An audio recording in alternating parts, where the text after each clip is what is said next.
Karpmans here, Supply Network Dynamics Chapter 12, Part 5, the case setting.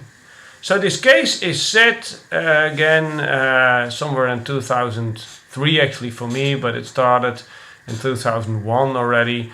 And it's about what was then the biggest IT outsourcing deal in Europe between KPN, the telco that we looked at earlier on in the quality cascade discussion, and Atos Origin, a company that I myself worked for until 2000.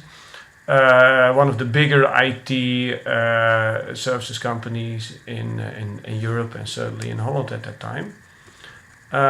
So this was the case. As a result of this, of the burst of the telecom bubble, the actual profit of KPN completely collapsed in 2001 and 2002. And the other thing that they really could do is throw lots of people out of the door, or at least, outsource.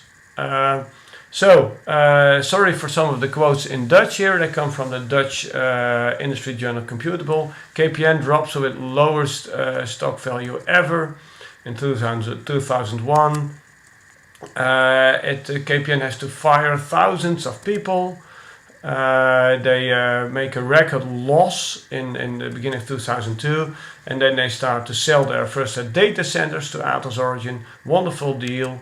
Not shortly after, also their work, the desktops, if you like, the workplace management, and not long after, even their own software house. And these deals together were some of the biggest deals ever. Unfortunately, in the year after this deal, unfortunately for both parties, but certainly for Atos Origin, there was a massive drop in the IT budget. Not so surprising if you look at the need, if KPN lost over 8 or 9 billion euro in that year, they had to cut costs somewhere, including in the IT budget. That led to many reasons, many developments, but certainly led to a more reactive role at Atos Origin and to lots of irritation within KPN over that. And by the middle of the summer of 2003, KPN's client satisfaction had dropped to 4.9, and there was really a big relationship spiral in October 2003. This was when Willem van Oppen had just joined the company as the new chief procurement officer, and I'd worked with Willem before, and he asked me to come and help as a consultant at that time. Now the original deal looked really good. For KPN, the idea was to get assets out of the door and lots of cash in, also more professionalism. KPN wasn't all that satisfied about the professionality of its own IT people, interestingly. And for Atos this meant an entry into the telco industry. Atos is partly French, partly Dutch. It was also a big entry into the Dutch and the German market. One of the daughters of KPN is E+. In 2013 they sell E+, but back in 2001 it certainly was a good entry to the German market. It would mean a lock-in of KPN as a big customer, and they would get guaranteed revenues, which is that regardless of how things would go, they would get a certain amount of money in the next 5 years. But what happened was further collapse of the telecom business and shrinking IT business. Now what KPN outsourced was certainly not paradise, but a very fragmented IT landscape, no ERP yet in the service business.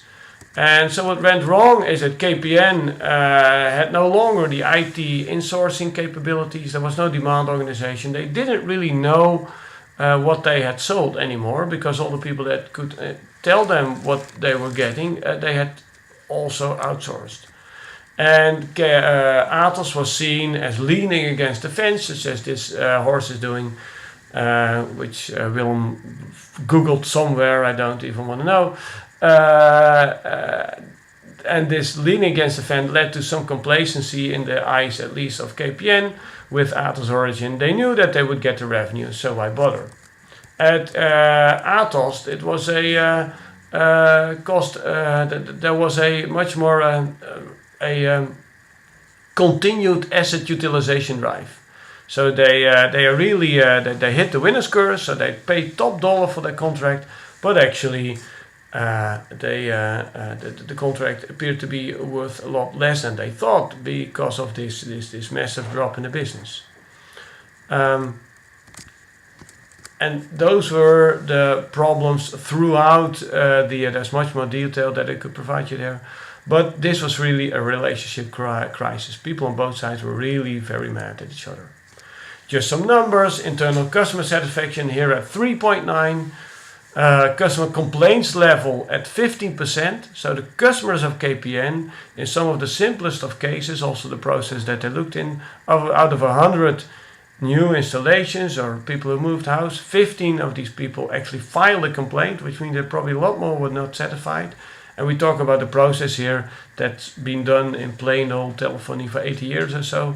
Lots of escalations, major problems in system performance, and over 100 attempts to source some IT activities outside of this contract. So there was a big crisis then in October, and this is sort of where I come in. The idea was to fundamentally restructure the organization and a contract much more focused on the degree in which Atos would collaborate, would contribute clearly to the business performance of KPN itself.